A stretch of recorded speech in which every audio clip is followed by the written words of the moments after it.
अब अपने अगले पाठ की तरफ पढ़ते हैं, जो कि नैतिक शिक्षा का तीसरा पाठ है, धर्म शिक्षा का आर्य समाज के नियम। इस क्लास में हम 3 से लेकर 6 तक के नियम सीखेंगे, ठीक है। तो आज हम इन्हीं 3 नियमों के बारे में 3 से 6 तक के नियमों के बारे में डिटेल में पढ़ेंगे। चलिए थोड़ा सा इसको रीडिंग करते हैं। आर्य समाज के 10 नियम हैं। इसको मानने वाला ही आर्य समाज का सदस्य बन सकता है।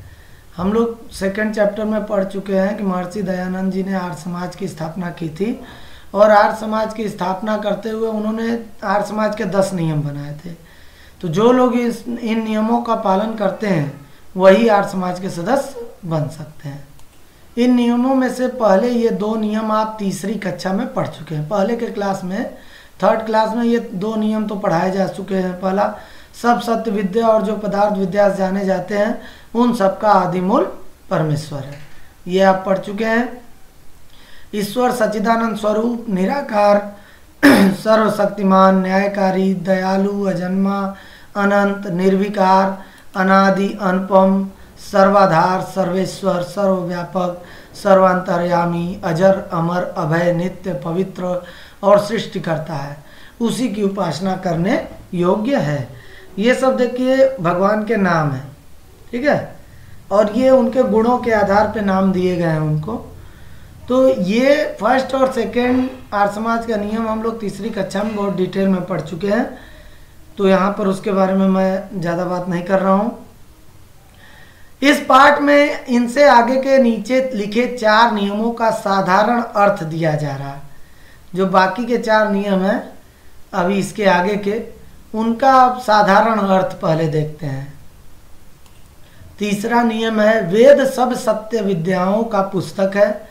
वेद का पढ़ना पढ़ाना और सुनना सुनाना सब आर्यों का परम धर्म है, ठीक है। इसे ये सारे आर्य समाज के नियम आपको अब याद होने चाहिए। 4th है, सत्य के ग्रहण करने और असत्य के छोड़ने में सर्वदा उद्यत रहना चाहिए। हमें सत्य बातें ही ग्रहण करनी चाहिए और असत्य बातों को त्याग देना चाहिए, यही चीज़ समझा रहा है इसमें। 3rd में क्या कह रहा है कि जो वेद है उसे माना जाता है कि ईश्वर ने खुद लिखा है और वो सभी सत्य विद्याओं की पुस्तक है।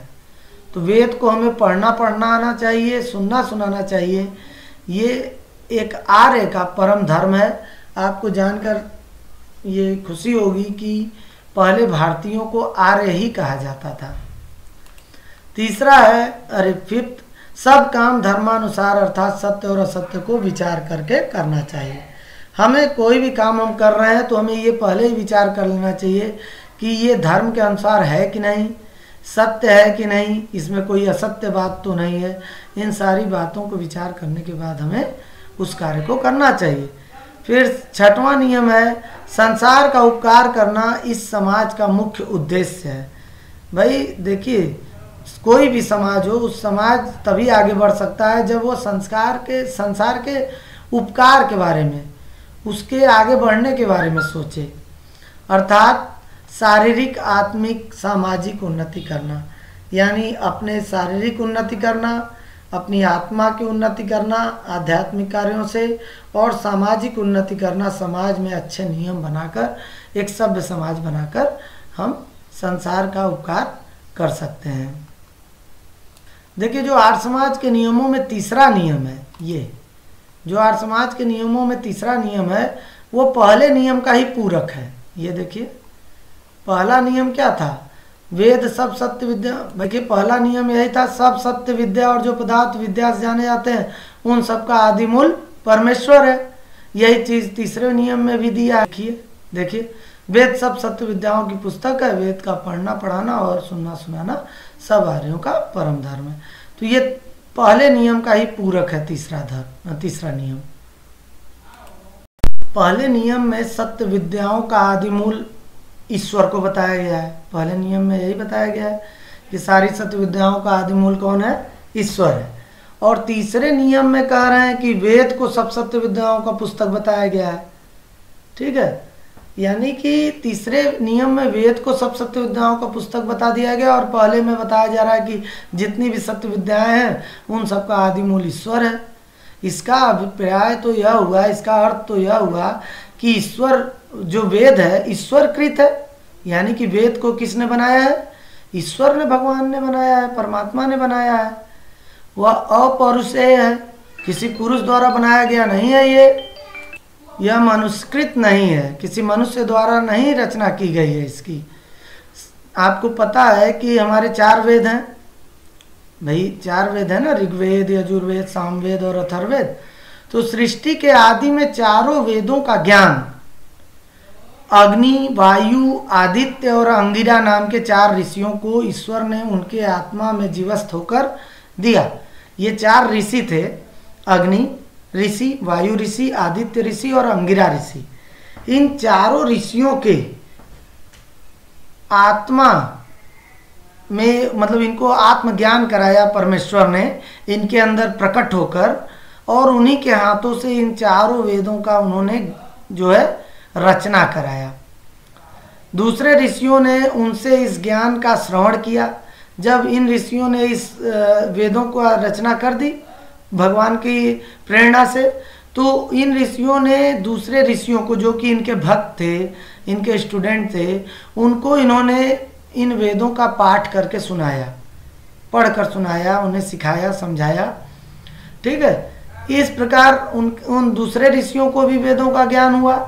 इस प्रकार परवर्ती ऋषि पूर्ववर्ती ऋषियों से इस अपौरुषीय ज्ञान का श्रवण करते रहे। इसी प्रकार परंपरा चलती रही, गुरु शिष्य को यह वेदों का ज्ञान देते रहे। इस तरह से एक से दूसरे, दूसरे से तीसरे, तीसरे से चौथे तक यह ज्ञान ट्रांसफर होता रहा, पास होता रहा, और लंबे समय तक इस प्रकार सुने जाते रहने की परंपरा के कारण ही वेदों को श्रुति नाम से भी पुकारा जाता है।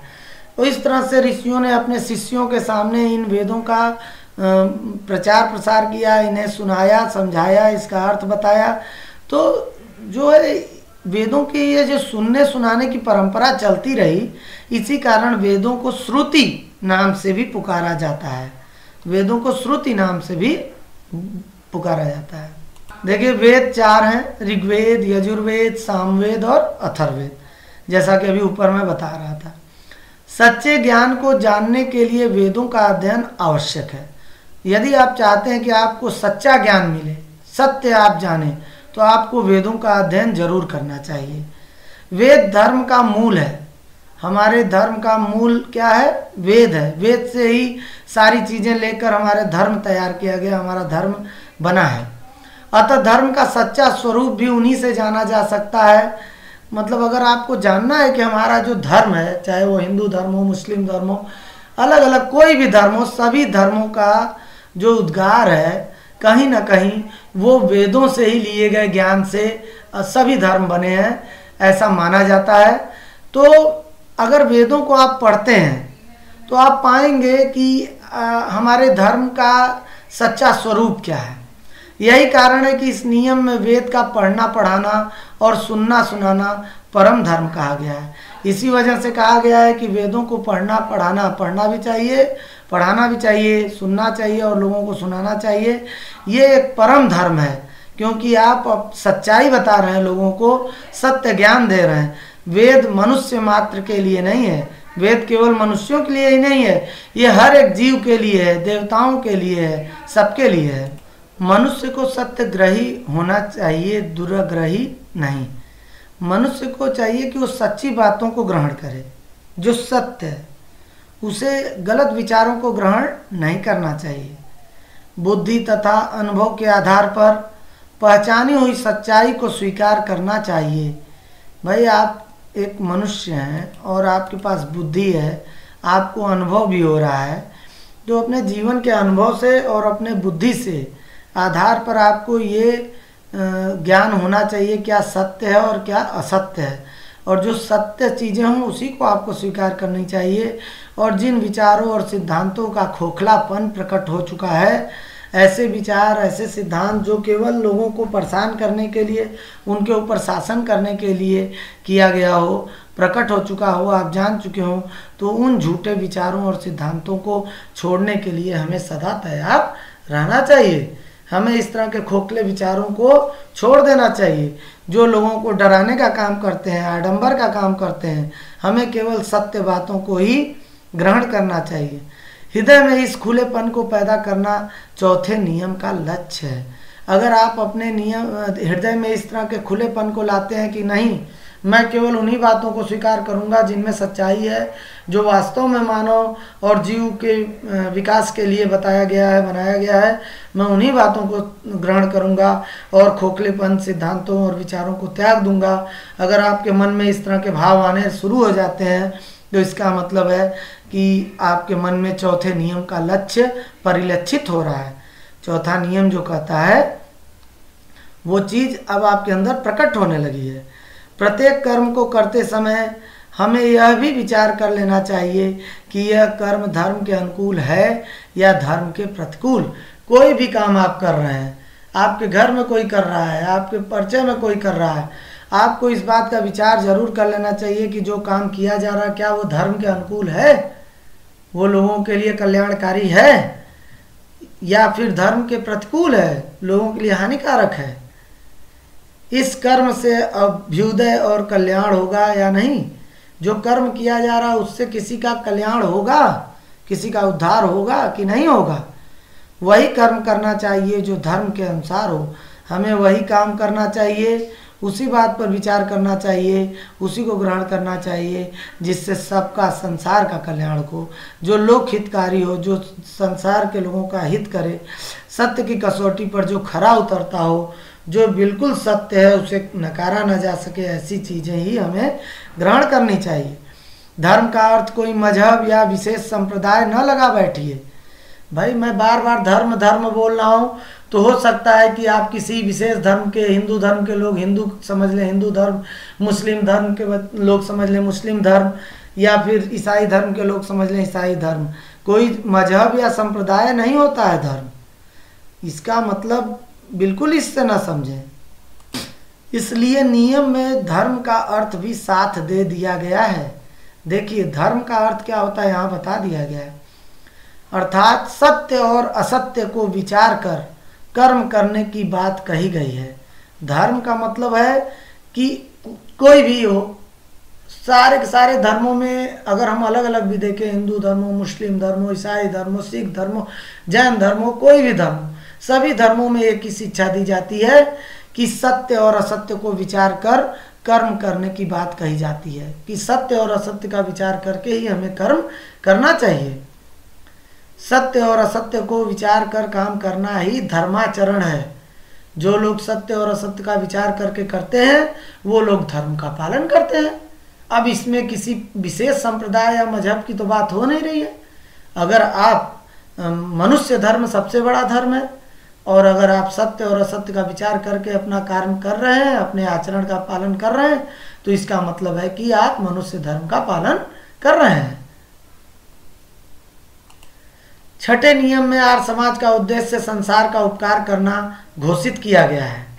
छठे नियम में आर्य समाज का नियम कहता है कि संसार का उद्देश्य मतलब किसी का भी उद्देश्य क्या होना चाहिए। आर्य समाज का उद्देश्य है संसार का उपकार करना, लोगों का उद्धार करना, केवल किसी जाति विशेष या देश विशेष का नहीं। केवल किसी जाति विशेष या देश विशेष का ही सेवा नहीं करना है, हमको पूरे मानव सभ्यता का सेवा करना है, हर एक जीव का सेवा करना है, किसी को किसी तरह की हानि हमको नहीं पहुंचानी है। यह उपकार तभी संभव है जब इस प्रकार की भावना वाले व्यक्ति अपनी और दूसरे सब लोगों की शारीरिक, आत्मिक और सामाजिक उन्नति के लिए प्रयत्न करें। ऐसा उपकार तभी संभव हो पाएगा संसार का जब इस तरह की भावना वाले सभी व्यक्ति और दूसरे सभी लोग जिनके जिनके अंदर इस तरह की भावना है वो लोग अपनी शारीरिक, आत्मिक, अपने खुद के शारीरिक उन्नति करें, स्वस्थ रहें, आत्मिक उन्नति करें, भाई ध्यान लगाएं, योग करें, अपनी आत्मिक उन्नति करें और सामाजिक उन्नति के लिए भी प्रयत्न करें और समाज में भी अच्छी अच्छी चीज़ों का और दूसरे लोग भी अपनी अपनी शारीरिक यानी अपनी शारीरिक उन्नति करें, आत्मिक उन्नति करें और समाज के लिए भी अच्छे अच्छे कार्य करें, समाज में विज्ञान का प्रचार प्रसार करने का प्रयत्न करते रहें। कमज़ोर व्यक्ति दूसरों का उपकार नहीं कर पाता। भाई कोई कमज़ोर व्यक्ति है और उसकी इच्छा शक्ति दृढ़ नहीं है तो वो क्या उपकार करेगा किसी का? वो तो हमेशा रोता रहेगा कि मेरे पास पैसे नहीं है, मैं कैसे दूसरों का उपकार करूं। कौन कहता है कि आप धन से उपकार कीजिए? आप किसी गरीब बच्चे को शिक्षा दे दीजिए, आप जो है घर का जो खाना बच जाता है यूं ही फेंक देते हैं हम कहीं, उस खाने को किसी पशु को डाल दीजिए ले जाकर। इस तरह से भी हम समाज के लोगों का उपकार कर सकते हैं। तो कोई व्यक्ति कमज़ोर है, इच्छा शक्ति उसकी कमज़ोर है, वो रो रहा है केवल यही कह के कि मैं क्या कर सकता हूँ, मेरे पास क्या है, तो ऐसे व्यक्ति संसार का उपकार नहीं कर सकते। समाज में जो अपना स्तर न बना पाए उसकी कोई बात सुनी नहीं जाती है।